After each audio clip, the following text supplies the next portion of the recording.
You're listening to the Gambling Gauchos, part of the Stake in the Plains Content Network, and the Dave Campbell's Republic of Football podcast feed. Just a couple of casino caballeros talking Texas Tech, betting on the Big 12 and beyond. Now, here's Kyle Jacobson and Rob Bro, live from the Cardinal Sports Center studio.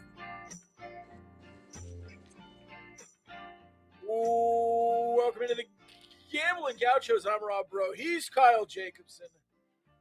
We are live in the Cardinals Sports Center studio. Cardinals Sports gear up for the Texas Rangers, who are 1-0 in the ALCS now against the Houston Astros, winning Game 1, 2-0 in Houston. Wonderful, wonderful win for the Texas Rangers. You can gear up to go to the ALCS or even the World Series there at Cardinal Sports Center. mycardinalsports.com, or just go in person. They're full of smiling faces. Go and see them. You have a road game to Provo and then a bye week before you need to get ready for a Thursday night game, so you can order online for your next Texas Tech appearance. You can do that at mycardinalsports.com. But again, just go see them in person right outside the Loop on Slide Road. Kyle, how you doing? Good, man. I'm pumped for our Rangers. Took them a few days longer than it took the Twins to win a postseason game over the Astros, but that's okay. And, hey, we're 1-0 in the ALCS, baby. Let's go. 6-0 in the playoffs. Yeah. It's pretty awesome. Feeling pretty good as a Rangers fan. Just got to keep it going. Today we're rocking the primetime hat, of course, if you're on the YouTube stream. You can't see Kyle because he's in communist Russia right now. He's not allowed to stream, but you can hear him, and he'll sound well today.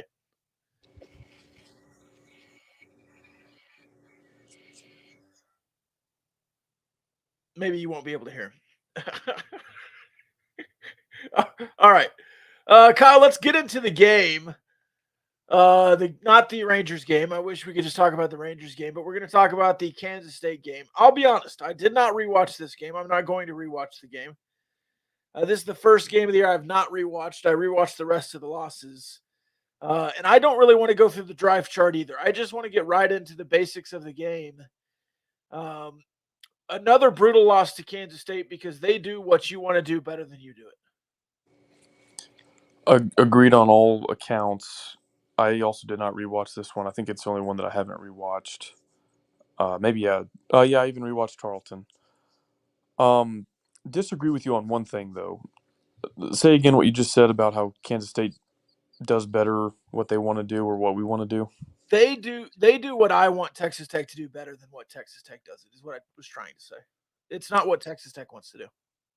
Yeah, that was basically my only rub with what you said is clearly we do not want to line up and run the ball unless they give us like a 3-man box. We're just not going to do it.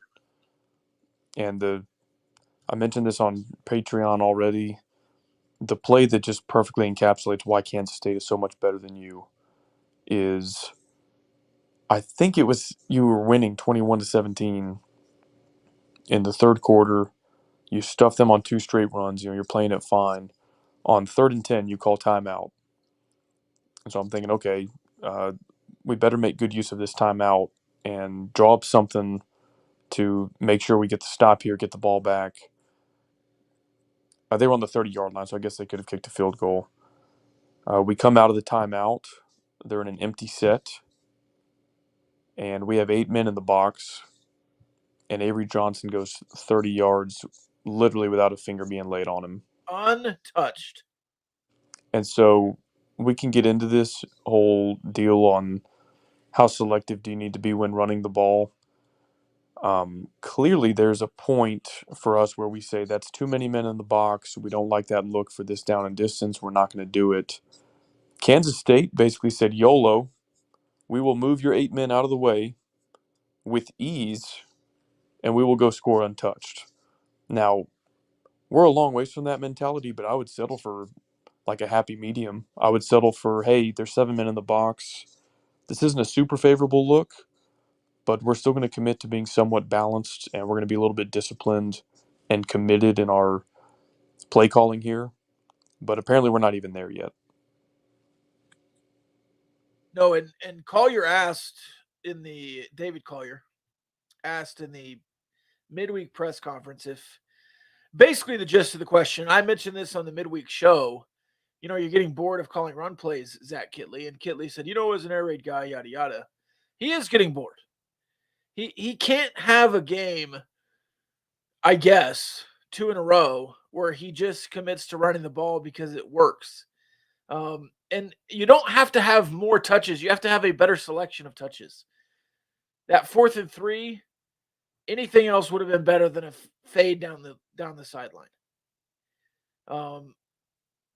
There were several other the third interception.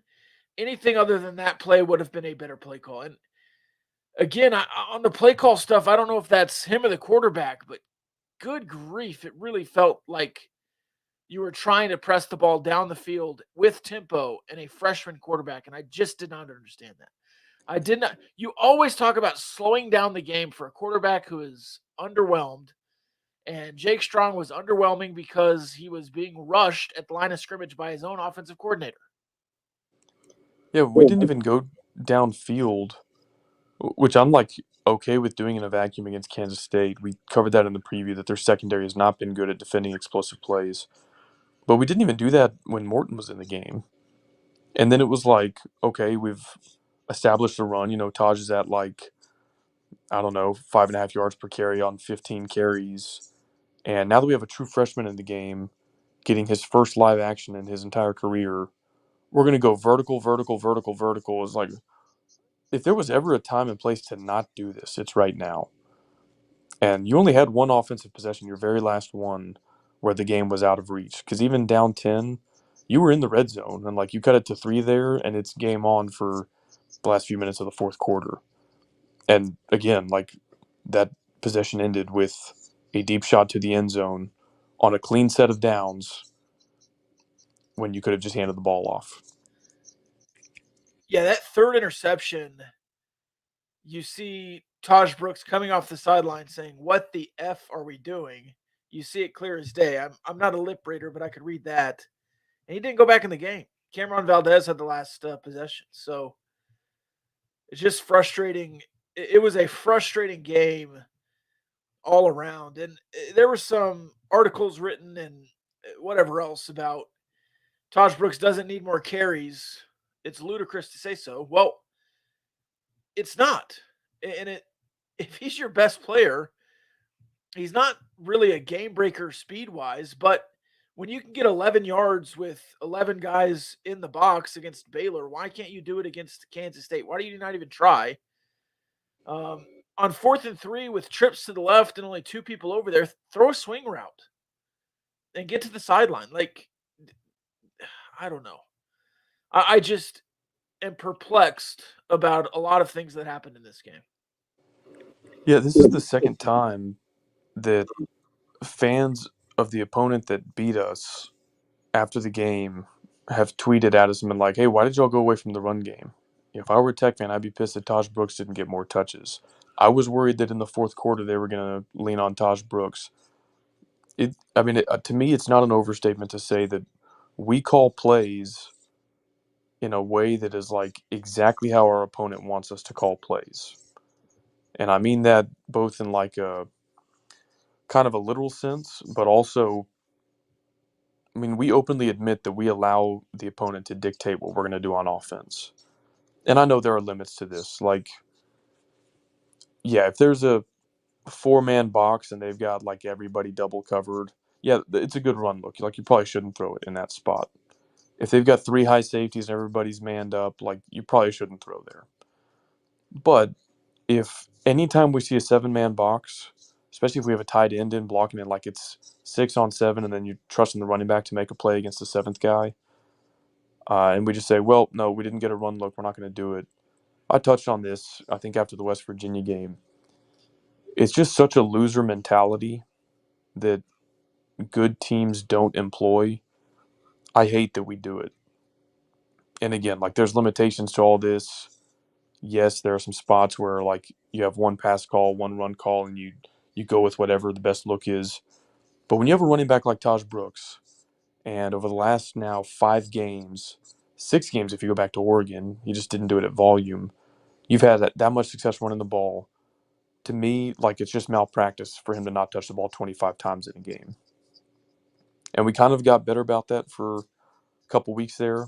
Houston, Baylor, we fed him the rock, and then we got away from it. And to me, it's just lack of discipline. Football is a game that requires discipline. Like, every player out there has a technique. Like, if the kicker rushes his steps, he's probably going to miss the field goal. That's bad discipline. Every edge player wants to pin his ears back, go after the pass. But if you do that every down, like, eventually they're going to beat you because you've got one move. It's a lack of discipline. Like, you have to play the run and the pass. A quarterback, he may want to target one receiver versus all the other guys, but he's got to be disciplined, go through his reads, look at who the best receivers to throw to on that given play based on the coverage. It requires discipline from everybody. And what I see from our offensive coordinator is a lack of discipline in play calling, where we just kind of like panic. It's like, oh shit, we're down 3, or some other factor's going on in the game, and like now we're just gonna run as far away from running the ball as we can, as fast as we can, and default to this other stuff that hasn't worked all year and continues to not work. And it leaves everybody watching scratching their head as to why we're not just handing the ball off to the guy who's clearly the best player on our offense. What are your thoughts on getting to the 2-yard line, going quads left, and then quads left with linemen out there? It's called the ninja formation, and then quarterback sneaking it from the 1. What did you think about that sequence? My thoughts are, what the hell are we doing? And when has lining up in that diamond formation and throwing it over there ever worked? Ever. It's We so tried it predictable. twice. We tried it twice in that set of downs and it didn't work. We tried it last year. It doesn't work. And then they finally just hand it to Taj. This was the other sequence after Taj got it down inside the 5 and we go tempo. And he goes through like you have a 225-pound running back Yeah. who's impossible to bring down on first contact. That sequence and the third interception where he's in the red zone, you're down 10, and you throw another interception deep without running the ball. Like, those 2 sequences just broke me mentally. I know you still scored on the quarterback sneak with Teeter coming in. Why doesn't Teeter play the fullback role? You're talking about having 7 in the box. The way to combat that is to put a fullback in the game and a tight end, and then have 7-on-7. That's what Kansas State does. It's all about bodies. If they want to put 7 in the box, you put 7 in the backfield with your offensive line, and you get 8 if you're Kansas State because they run the quarterback, but you can't do that, I guess. You had a 50-yard speed option run from Jake Strong, but I don't know. Nothing about this game was good to me. It was a brutal loss. This from Nathan on the YouTube comments. Imagine saying you're the toughest, most competitive team in the nation and getting out-toughed 4 times in 7 games. It's true. Kansas State was just tougher than you, and they put you in your place. Yeah. And I don't get why. I mean, we're 7 games in. We've probably run about 500 offensive snaps. On any of those 500 snaps, have Taj Brooks and Cameron Valdez been on the field at the same time? No. I mean, like, could we go 2 back? Can we, like you're saying, can we use Henry Teeter as like an H back? Put Nehemiah Martinez in there as a 2-back for him. We're like allergic to it. We're allergic to running the ball when we need to. Like, sort of pat Kitley on the back for being a little bit more disciplined against Houston Baylor, but Houston, you scored 2 special teams touchdowns. Baylor, you never trailed, and you led by 2 possessions for the last 3 quarters of the game. Yeah. And that's the only time you haven't forced tempo in those 2 games.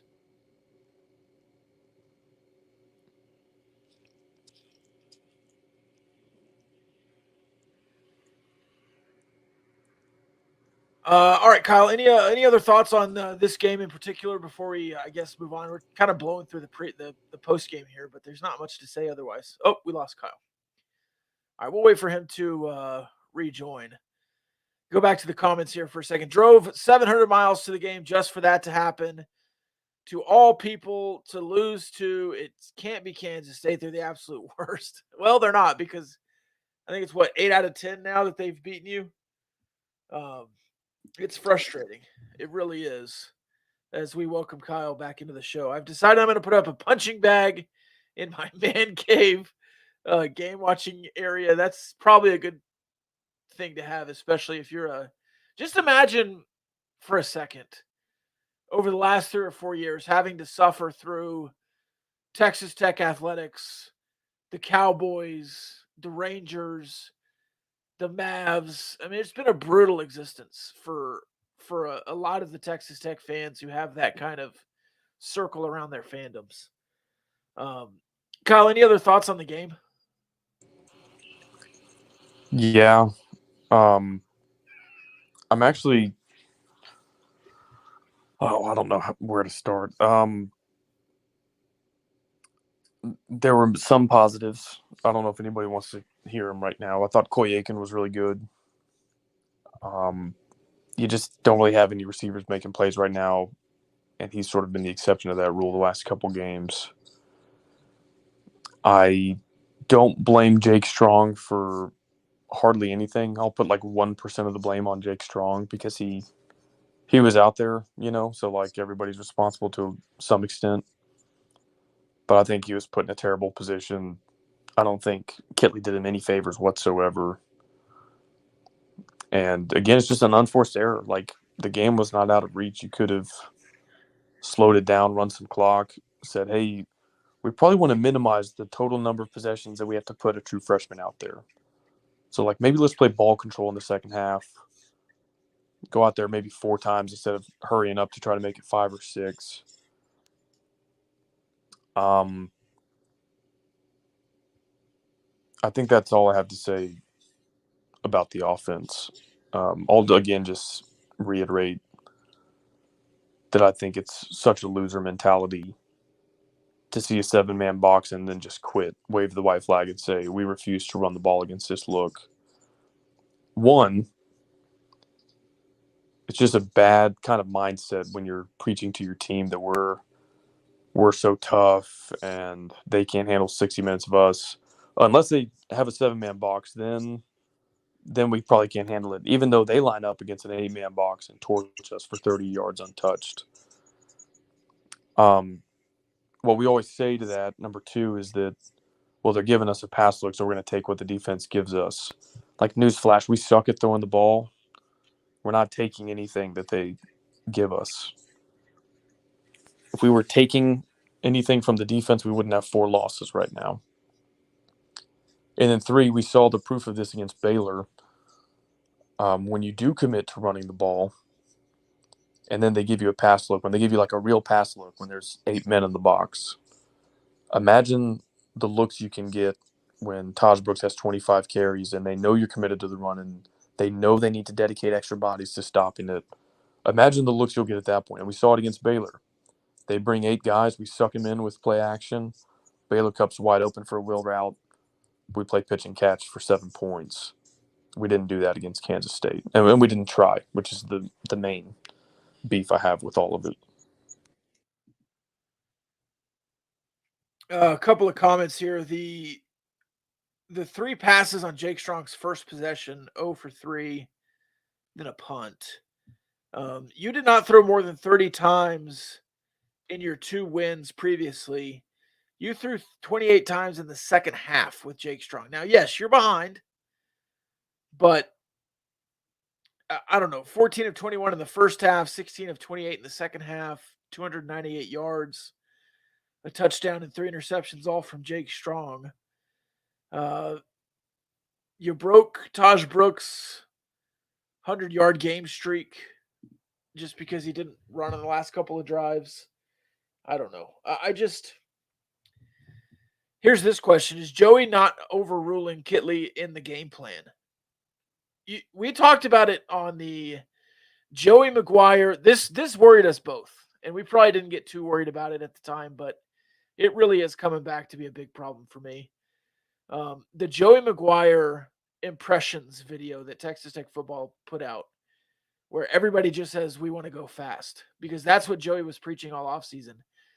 Joey's not overruling it. He's telling Kitley to go fast in the offense. Yes? I mean, that's what and I know playing fast is different than tempo, because defensively you want to play fast, you want to fly around the field. And I'm sure that's some of the I want to play fast kind of mentality. But to have everyone say I want to play fast and then to say, well, we don't need to play tempo, it's I don't know, it's just jarring to me.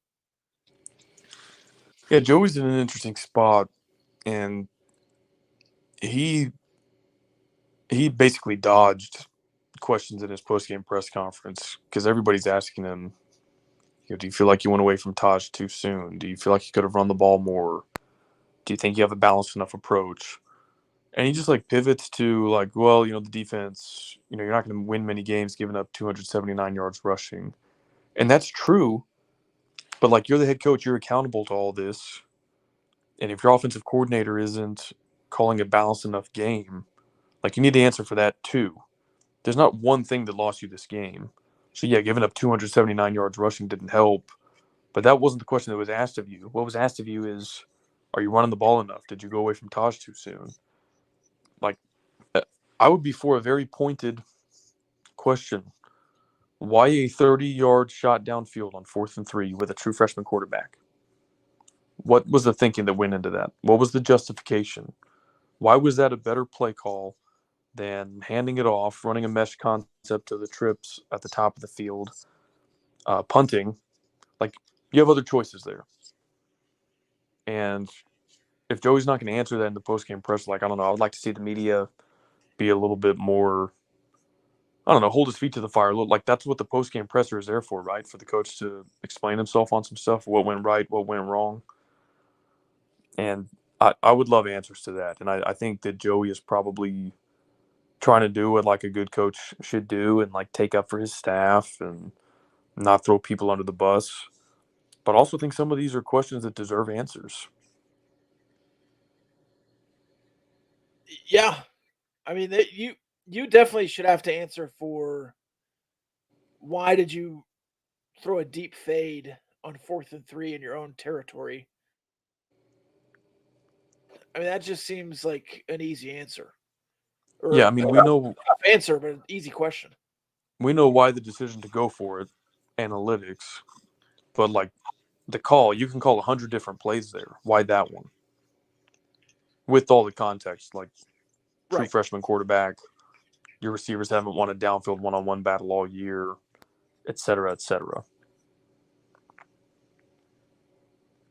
Yeah. And what?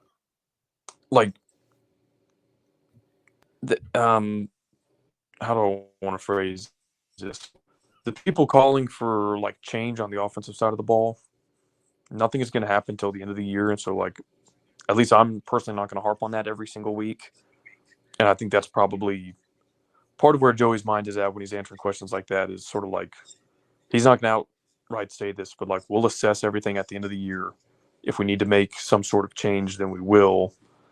But there's no use in shaking things up personnel wise on the coaching staff mid-season right now. And I think there was reason to shake it up when Matt Wells was the head coach, because it allowed Joey to get his first recruiting class in. If you fire the offensive coordinator right now, I don't know what good that does you. And so I don't think that's going to happen. I think Kitley deserves, we're 20 games into this. That's still not a ton of time. And if he corrects it the rest of the way out, maybe he quiets some of the haters.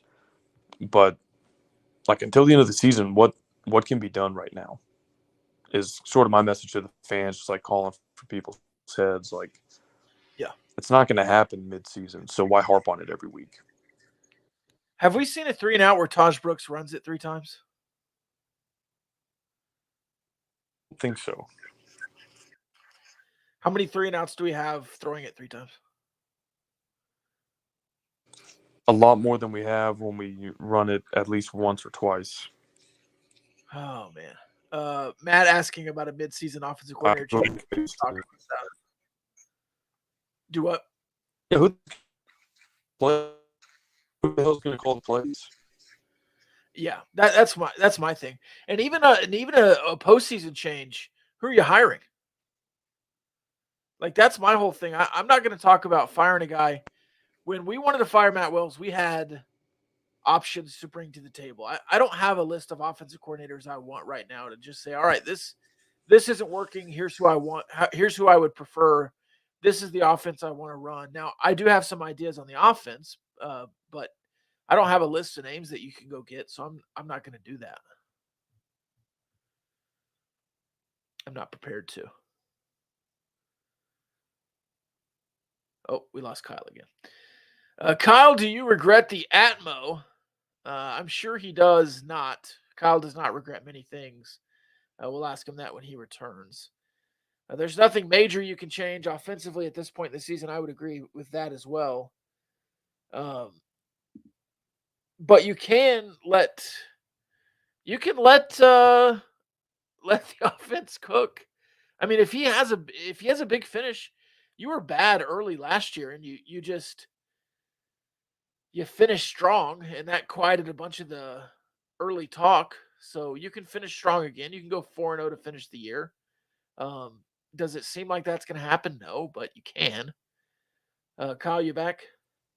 Yeah, I'm here. Last thing I heard was who you're replacing him with. I haven't even thought about that. And like again, I'm reiterating, I'm not calling for a mid-season coaching change. I'm just saying like you don't have anybody on staff. I don't think that's qualified to step in and like start calling plays if you.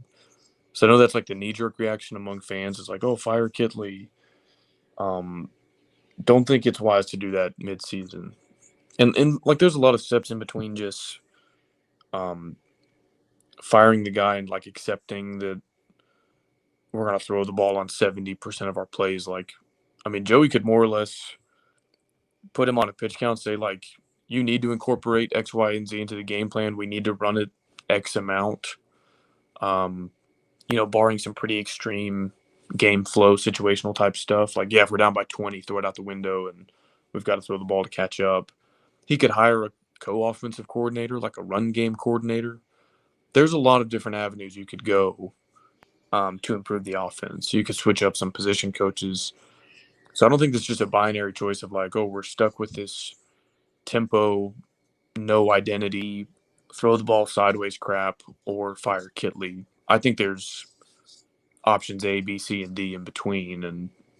But it is, like, to be frank and to be clear, it is on Joey. He's the CEO of this operation. Like, one of his biggest jobs is to assemble a staff of assistant coaches and coordinators that execute the plan. And like if he's looking at this offense through 20 games and thinking, yeah, this is good enough, like I'm sure he's not. And so it's on him to figure out, okay, if we're not good enough on offense, what can be done to make us good enough? And like I'm sure he's there. I don't think he needs a bunch of fans on Twitter like tagging coaches to like let him know that the offense sucks. Like I know that he knows that. We can all see it.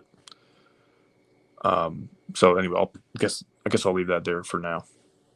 Chris says, bring back Cliff as OC and make him the highest paid offensive coordinator. That is not going to happen in a million years. That would be awesome. I would be down for that, but that's not going to happen in a million years.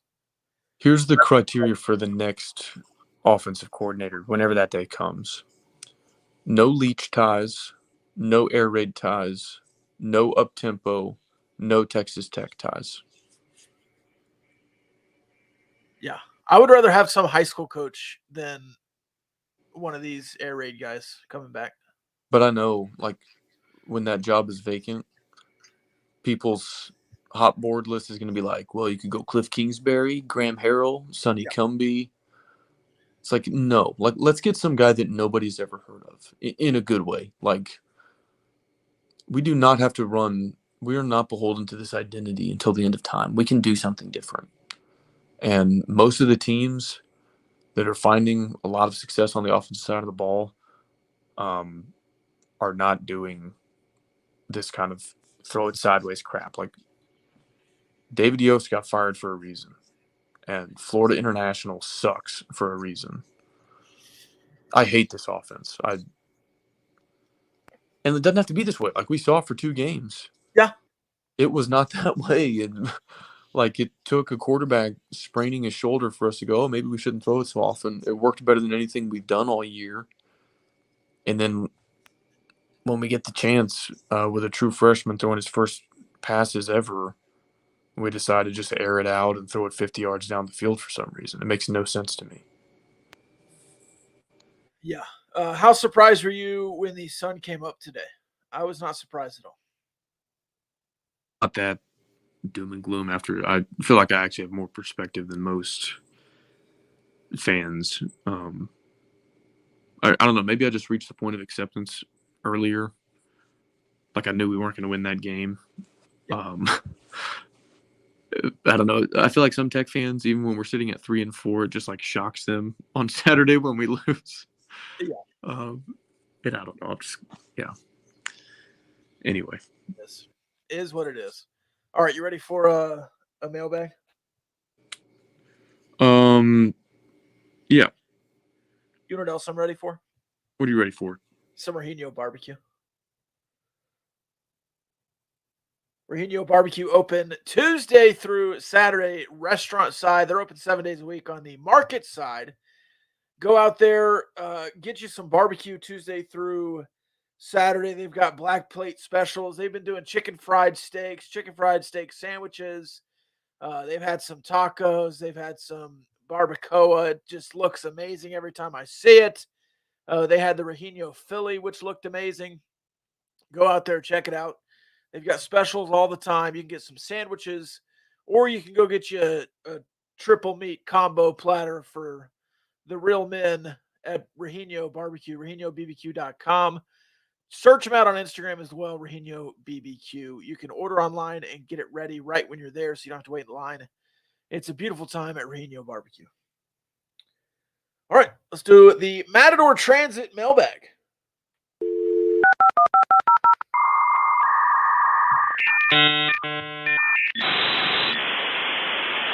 You've got mail. Mail time. The mail's here. Come on. I found these in my mail bag. Well, it's time to reach into the old mail bag here. Enjoy reading the fan mail. Don't read it all at once. Any mail for me? You don't have a Tic Tac, do you? Did I get any mail? No. Why not, honey? All right, I like this question. Would we have been better out of the gate if we were predicted to be last in the conference? It's definitely spicy bulletin board material. Maybe we would have come out of the guns blazing instead of a flat after an off season full of bloviating. Thoughts?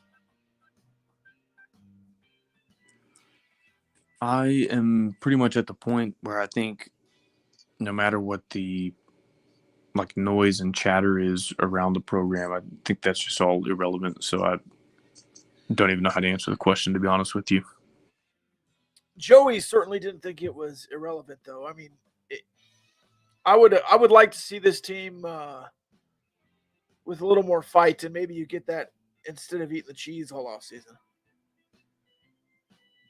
Who are the top 5 pro prospects off of this team? That's a good question. Austin McNamara. Yes.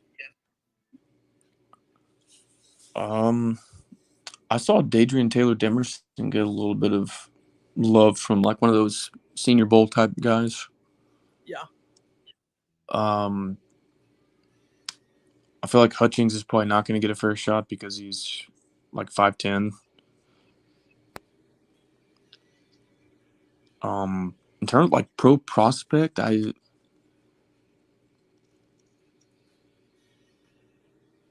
don't know if Taj or Bradley has the speed necessary.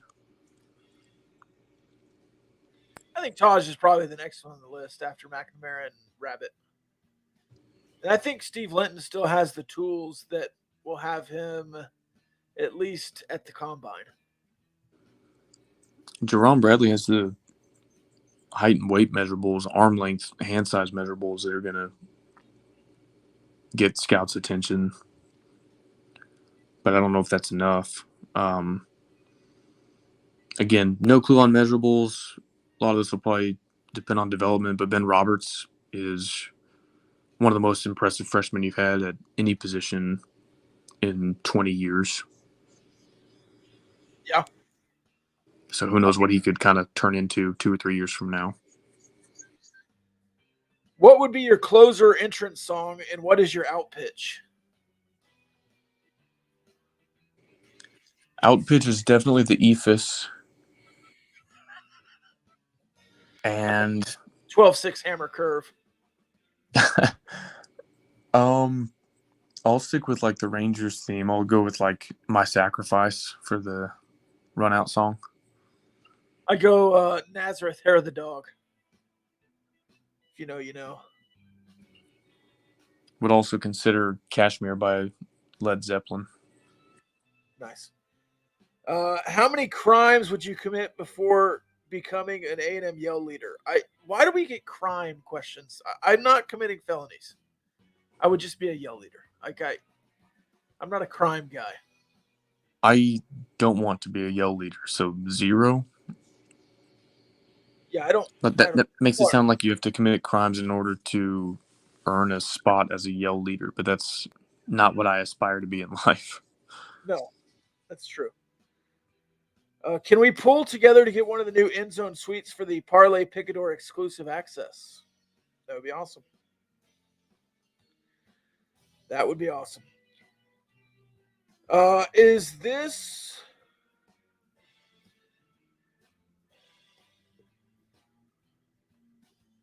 Okay, sorry, I was reading this before to get some perspective here. Is this West Virginia loss the worst in the history of college emotional perspective? You score with 12 seconds left to go, up on the coach that willingly left your school for only Dogovan to throw a Hail Mary to rip that win away. I think worst loss in history is probably, I mean, it's rough, no doubt. And yeah, there are a lot of layers there, but no, I mean, surely there's been a more meaningful game, think about like Georgia in overtime of the national title game against Alabama. They were winning that entire game, and some freshman named Tua comes in and just drops a dime on him in OT. On like 4th and 30. Start, bench, cut, shovel, shuffle, shuttle pass. It's a shovel pass, so I would start shovel. I've never heard of a shuttle pass, so I would cut shuttle. I probably agree with you. I think Leach actually had I think he called it a shuffle pass. Yeah. But that was sweet, that the shovel, shuffle, shuttle pass to Cup. Yeah, that's that creativity that Kitley has that you just don't see very often. How many of the backup running backs transfer after seeing how forgotten Taj is during critical parts of games? It's a concern. I don't know if you're going to have some like mass exodus, but yeah, how do you sell running back prospects on like, hey, if you're lucky, we won't screw it up when we hand you the ball more than 6 times in a game, like we did with Tosh Brooks when he was averaging 11 a pop versus Oregon. Like, I mean, if I'm a running back prospect, I'm looking around and going, yeah, I'm a lot more likely to touch the ball in other offenses. It's a concern. How cool is it that Jake Strong throws such a catchable deep ball, regardless of which team catches it? It is a catchable ball. If you're at the Jones, are you getting a hot dog or a pretzel? Well, I'd honestly prefer a corn dog over either, but probably pretzel. I think usually concession stand hot dogs kind of let me down. I'm pro hot dog over pretzel. I don't really like a big soft pretzel. It's not really my preferred snack. I do like the cup of cheese with it though. Pretzels aren't bad.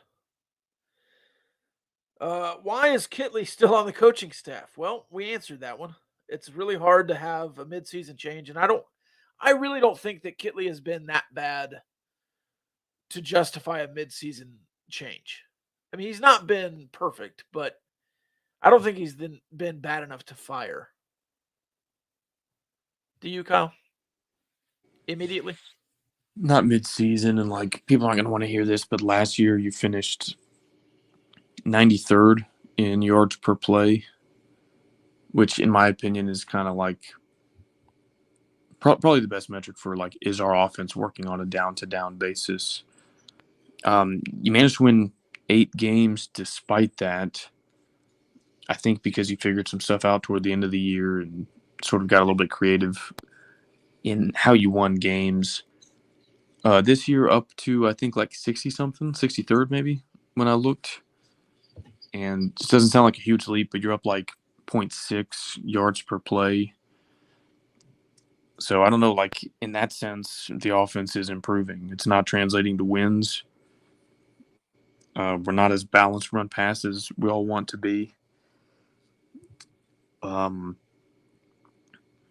don't know. Like this is a little bit of a side tangent, but you've been favored in 6 of 7 games, and you're 3-4, and you're favored on the road in Provo, a game that a lot of people don't think you'll win. Like I don't know. Maybe this team did need a chip on their shoulder. Going back to that question we got earlier, like last year you were winning all these games as an underdog, and now that you're favored, you can't close the deal. So I don't know. All that to say, like from a yards per play standpoint, you're actually much better than you were last year. It just doesn't feel like it at all. Do you want to know what your ranked points per play in college football? What's that? 51st. So that's even better than our yards per play. Better than Houston, Wyoming, TCU, Florida, Auburn, South Carolina, Arkansas, Wisconsin, Oklahoma State. Iowa State's at 85. Let's see. NC State near 100. Illinois is 112. Baylor 120. Arizona State 125. So, I don't know.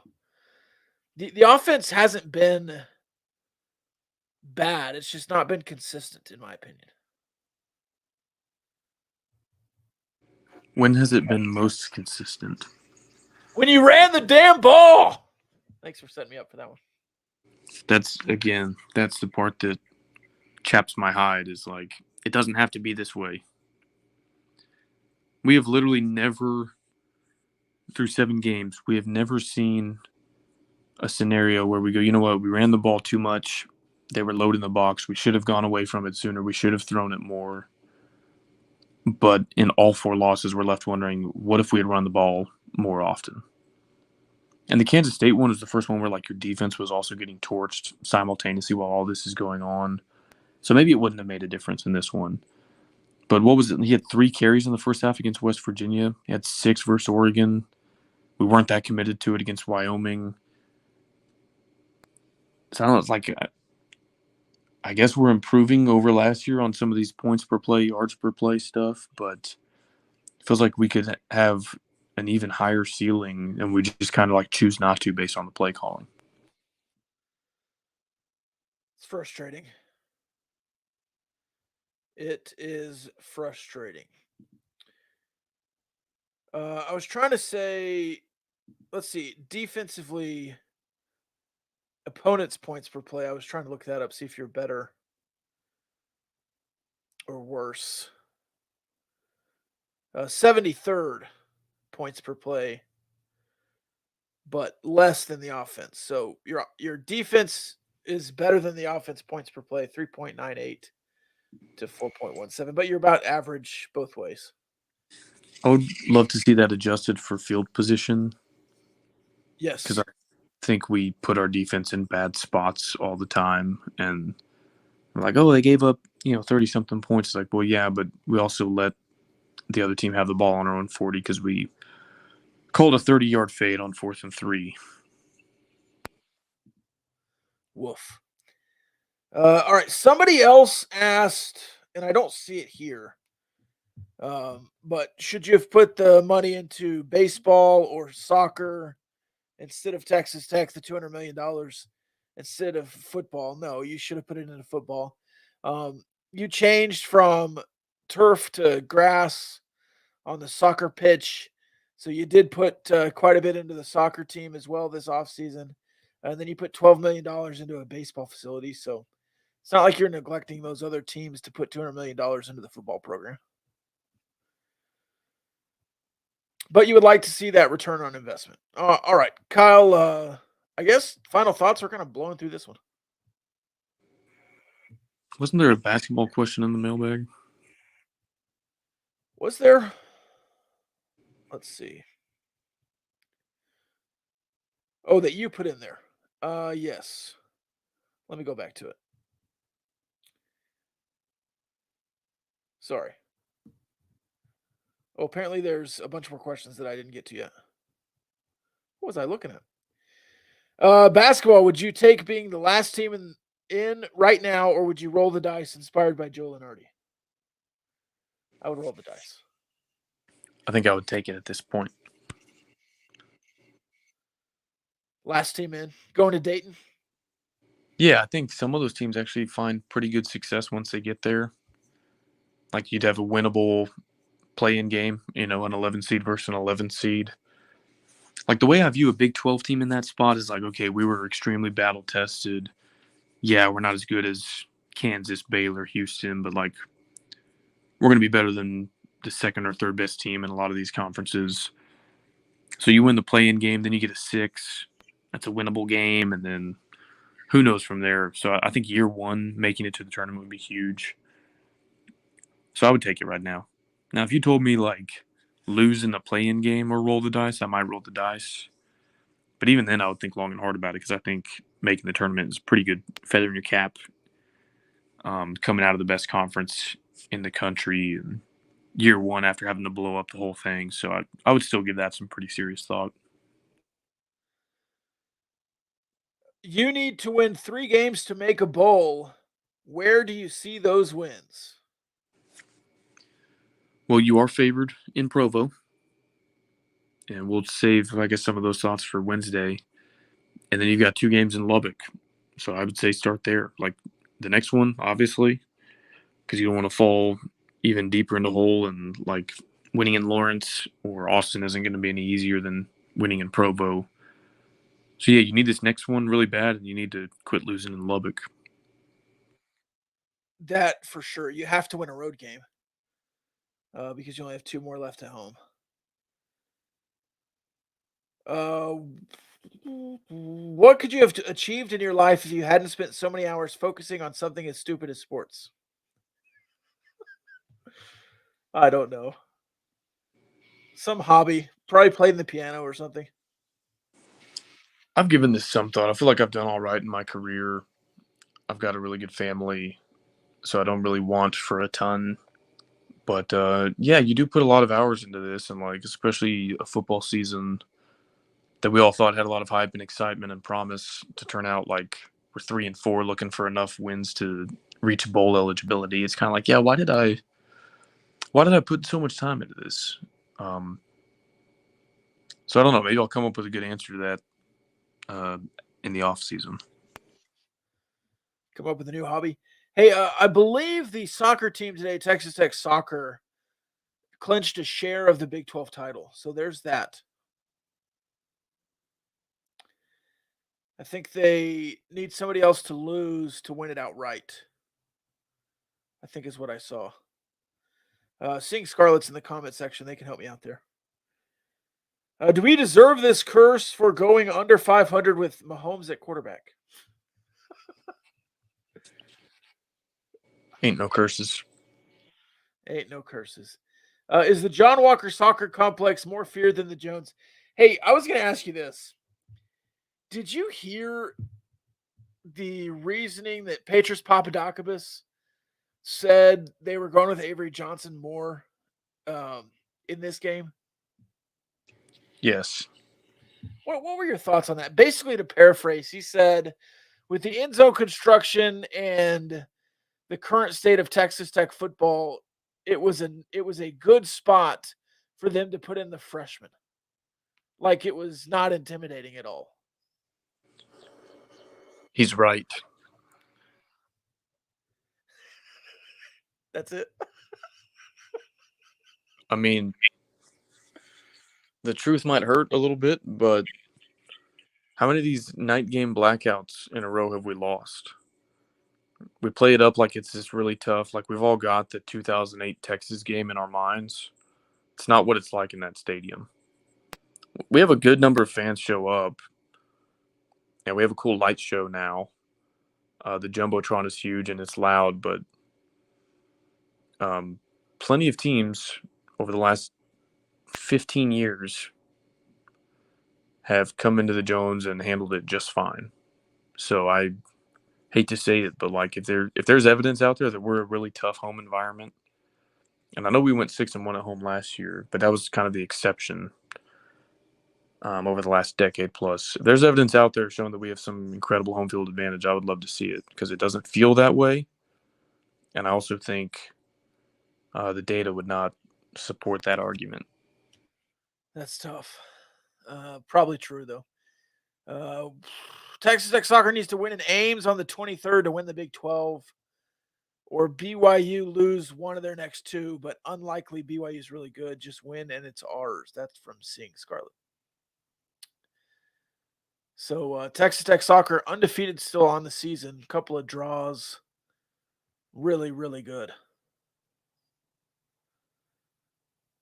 It's fun to watch. I watched the TCU game. I look, I don't know what it is, but I've really, really enjoyed soccer, local soccer. I really like the Matadors, and then Texas Tech soccer has been really fun to watch. Obviously, when you're winning, it's fun to watch, but it's been exciting. All right, now, Kyle, I think that's the end of the mailbag. Any final thoughts? We're going to fail to get to an hour here, I think, unless you have some expensive final thoughts. I don't. I feel like I've said everything that needs to be said, either here or in the Discord server on Patreon. I am very much looking forward to going to Provo. You and I will both be there. And I think we'll have maybe even more to say on this after the game. But BYU and their fan base and their program, I think, is in a class of their own in terms of hospitality, generosity. Like, I mean, we're going to be on a pregame show that's affiliated with BYU. We were invited out to do that, but on top of that, everybody's like, hey, if you need somewhere to stay, if you want to come to our tailgate, we'll take you out to dinner on Friday night. Just like way over the top, like as if they've got to like we're a client and they've got to like close a sales deal with us or something. And it's like, y'all are trying to beat us in a football, like an important football game, and they're like treating us nicer than most people treat their like friends and family. Yeah. It's pretty incredible. It's like this weird, almost like reverse psychology deal where instead of like trash talking you or trying to minimize the program that you root for or something, they're just like as nice as possible to you. So looks like they have the biggest stadium in the remaining Big 12. It looks scenic from everything we've seen online. Looks like a really fun night game atmosphere. And so I'm looking forward to being up there to partake in all of that, and should serve as a nice turning of the page from whatever the hell we watched on Saturday against Kansas State. And I would like to beat Kansas State someday. I guess I've seen it in my lifetime going back to the Leach days, but there's only like one that I like remember watching. Because I think after like 2009, we didn't beat them until 2015 with Mahomes, and like now we're closing in on it might be a decade. Like who knows if we're going to play him next year. And somebody asked in the Discord, like, how can a school in Manhattan, Kansas, that like doesn't really recruit high level in terms of like your traditional recruiting rankings stuff, like how can they beat you, 9 times out of 10? And like I don't really have a good answer. I mean, yeah, Bill Snyder pound for pound is like maybe the greatest college football coach of all time. But he was not as great on his second stint there, and like they've got a new guy now who I think is also a good coach, Chris Kleiman. But yeah, like should you lose to that team 9 times out of 10? Probably not. No.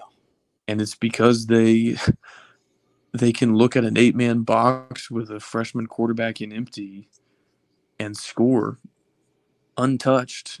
And like we look at a 7-man box with a 225-pound senior running back and go, no thanks.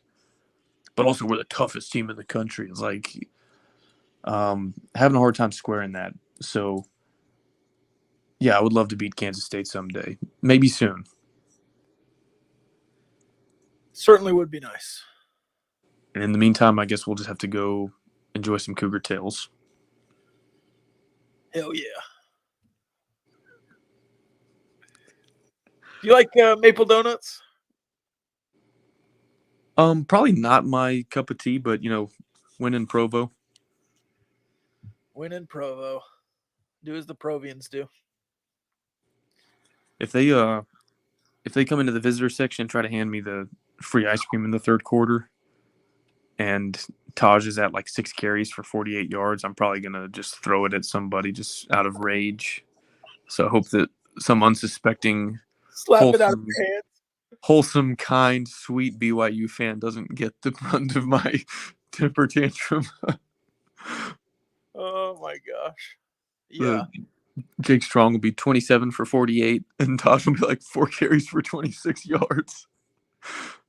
Oh man. That's gonna be fun to go all the way down there for a loss. I'll be like, hey, thanks so much for inviting us to y'all's beautiful stadium. I'm now going to jump off the side of it because this is just maddening.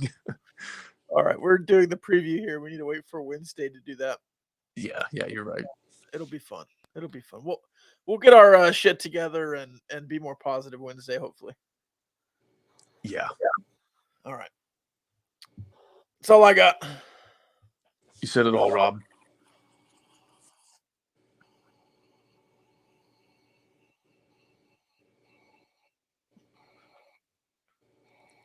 Do I have to say it?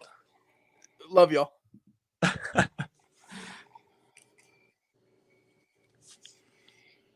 Oh, man.